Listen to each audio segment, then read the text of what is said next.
In Unit 7, we've been talking about then and now, the difference between the past and the present. Today I'm going to read you a story about how cars have changed over time. The title of the story is Before and After the Car by Lorna Shore. Before people had cars, they walked. They used horses, boats, bikes, or trains. People used horses to pull carts too. After people had cars, they drove. So here's a horse and a cart that used to pull people. In 1900, cars cost a lot, so not many people owned cars. Henry Ford was one of many people who made cars at the start of the 1900s. Ford wanted more people to buy his cars. So that's Henry Ford.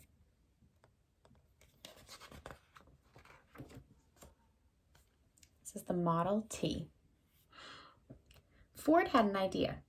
He would make a car for a low price. Then more people could buy it. In 1908, Ford made the Model T. People paid $850 for this car. So it took him 8 years to make this. People drove other sorts of cars too, but more and more people drove the Model T cars. They liked its price. By 1927, Ford had sold more than 15 million Model T cars. Wow, that's a lot. Notice something about all of these photographs? They're all black and white, so they're all from the past, a long time ago. Until there were cars, people didn't pave many roads.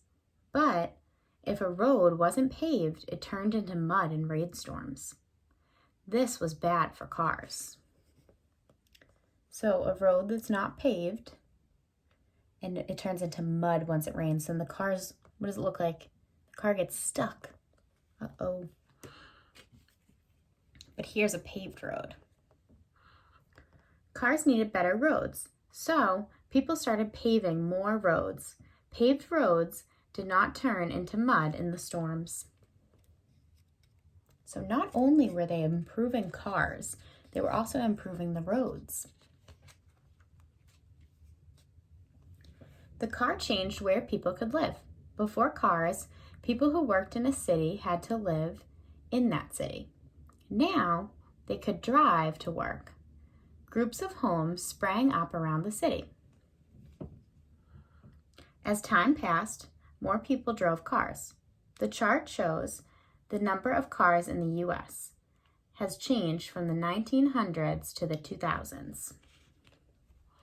So, in 1900, there were 8,000 cars. Then, 5 years later, there was almost 79,000 cars. That jumped a lot. Then, in 1925, almost 21 million cars. In the year 2000, there's almost 132 million cars. Wow, and I bet there's even more now, because that was 20 years ago. Today, people drive on the roads from their homes to stores. They drive to the shore.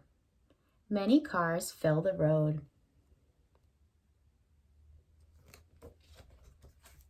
So, cars have really changed over time, and so haven't different ways that we get around.